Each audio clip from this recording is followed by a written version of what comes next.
In a small town nestled between rolling hills and sunlit meadows, there lived a man named Thomas. Thomas was known for his atheism, a worldview he had carried for years, rooted in a staunch belief in logic and materialism. His daughter, Anna, on the other hand, was a fervent believer in God, her faith unshakable and radiant like the morning sun. Their home was often filled with spirited debates, most times initiated by Thomas as he sought to challenge Anna's faith. "Why talk to a man in the sky who never talks back?" he would taunt, ruffling the newspaper after a sip of his coffee. Anna, never dissuaded, would merely smile and retreat to her room, where she would kneel by her bed and whisper prayers for her father. Life continued in its course, with the father and daughter relationship navigating the rocky terrain of differing beliefs. That was until one fateful winter night. As snow gently blanketed their little town, Thomas was seized by a sudden illness, a sharp pain that robbed him of breath and sent a chill of fear through his sturdy frame. It was a heart attack, the doctor later said. As Thomas lay in the hospital bed, wires and tubes responding to the rhythm of his fragile heartbeat. In the hospital, tension was almost tangible. Anna sat by her father, her small hand clutching his. "You don't need to pray," he managed to whisper, the feebleness of his voice betraying his bravado. But Anna, with tears brimming in her eyes, closed them and began to pray, intently and fervently. Time seemed to stretch and compress, the sterile lights casting an eternal daylight in a realm where clocks had no meaning. As hours turned to days, Thomas drifted in and out of consciousness, each moment a battle. One night, as Anna leaned against the windowsill, sleep evaded her.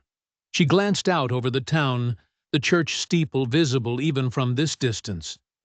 The very moment she turned away, something happened. A silent flutter, a shift, as if eternity itself paused. Thomas's heart stabilized. In the stark reflection of monitors, doctors found themselves baffled. They spoke of recovery as a miracle, but in scientific terms that masked their wonder.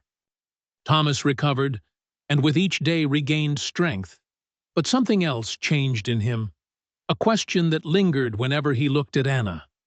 Once back home, at the dining table set for two, Thomas cleared his throat. "Anna," he began, failing to hide the tremble in his voice. "That night, the doctors called it a miracle." He stopped, swallowing hard against a different kind of fear. "Why did you pray?" Anna looked at him, her eyes filled with both love and understanding. "Because, Dad," she replied gently, "I knew God's love was our only hope." Thomas nodded slowly, a man transformed not by an answer, but by the embrace of mystery and grace he could not explain. A new quiet settled over their home, the debates of old replaced by shared peaceful silences. A small Bible found its place on Thomas's nightstand, untouched as yet, but present, a symbol of a heart opened and a father's first tentative steps into faith. In time, Thomas's heart healed physically and spiritually, for every evening after, he would find solace in joining Anna at her bedside, admitting in whispered prayers what once he never believed, that faith, indeed, was his own kind of miracle. Lessons can be found in unexpected places, teaching us that sometimes it takes faith to believe in what we cannot see. As James declares, faith by itself, if it does not have works, is dead.